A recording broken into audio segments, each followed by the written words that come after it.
ప్రభురాత్రి భోజనాన్ని కూర్చున్న ఆ ఫోటో మీరు చూసే ఉంటారు. ఆ చిత్రాన్ని గీసిన ఆయన పేరు లియోనార్డ్ డావించి. తన హస్తాలతో అద్భుతమైన ఆ చిత్రాన్ని గీసి తన స్నేహితుని ఒక ఆయన్ని పిలిచి, ఈ ఫోటోపై నీ అభిప్రాయం ఏంటో చెప్పు అని చెప్పి తన స్నేహితుని పిలిచాడు. వెంటనే ఆ స్నేహితుడు ఆ ఫోటో వైపు చూసి, యేసయ్య చేతిలో ఉన్న పాత్ర చాలా అందంగా ఉంది, చాలా అద్భుతంగా ఉంది, ఆ పాత్ర చాలా బాగుంది అని చెప్పాడంట.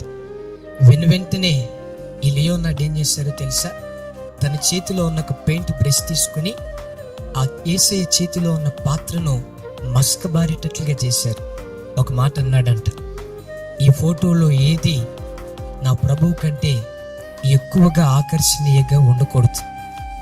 ఏదైనా ఆకర్షణీయంగా కనబడాలంటే అది నా ప్రభు ఒక్కడు మాత్రమే అయి ఉండాలి.